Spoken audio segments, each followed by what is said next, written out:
Selamat Hari Raya dan minal aidin wal faizin. Okey, so korang perasan tak, especially untuk patient PCOS kan, ambil masa lama untuk turunkan 1 kilo, kadang-kadang sebulan 2 bulan, tapi raya senang je naik 2-3 kilo. Okey, most of the time yang naik sebab raya ni adalah berat air ataupun apa kita panggil water retention. Orang yang ada PCOS ni lebih cenderung kena benda macam ni berbanding orang yang tak ada PCOS sebab dia ada dia punya hormonal imbalance, insulin resistance dan sebagainya. Dan patient-patient PCOS ni sangat sensitif dengan pemakanan yang seperti berlemak, tinggi karbohidrat dan sebagainya. Okay? So raya kita makan apa? Raya kita takkanlah raya makan salad kan? So raya kita makan rendang, lemang, ketupat, kuih raya dan sebagainya yang sangat tinggi dengan garam dan juga gula.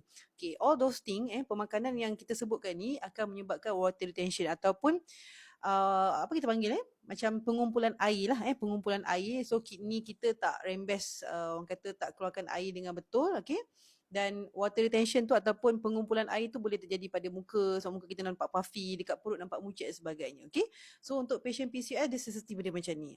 So elok-elok dah diet and then raya terus naik 3 ke 5 kilo, ada yang 5 kilo tau. Okay, so muka macam puffy dan sebagainya. Tapi jangan panik, korang amalkan balik apa yang kita dah nasihat sebelum ni. Okay, makan protein balik macam biasa, kurangkan processed food, kurangkan berbenda minyak, kurangkan added sugar, benda-benda manis, kuih-kuih raya tu. Orang kata 3-4 hari raya dah lah, kita start balik puasa 6. Okay, minum air banyak balik, air kosong, air kosong banyak balik untuk clear out you punya water retention. Okay, so nanti yang bloating muka puffy tu dia akan surut balik. So jangan panik. Okay, so ingat pesan saya, patient PCOS, jangan lama-lama sangat makan benda-benda yang tak berkhasiat. Okay, kita nak raikan boleh, tak ada masalah, tapi kita ambil lah masa 3-4 hari saja. Lepas tu kita boleh sambung balik pemakanan sihat yang kita dah amalkan sebelum ini. Okay.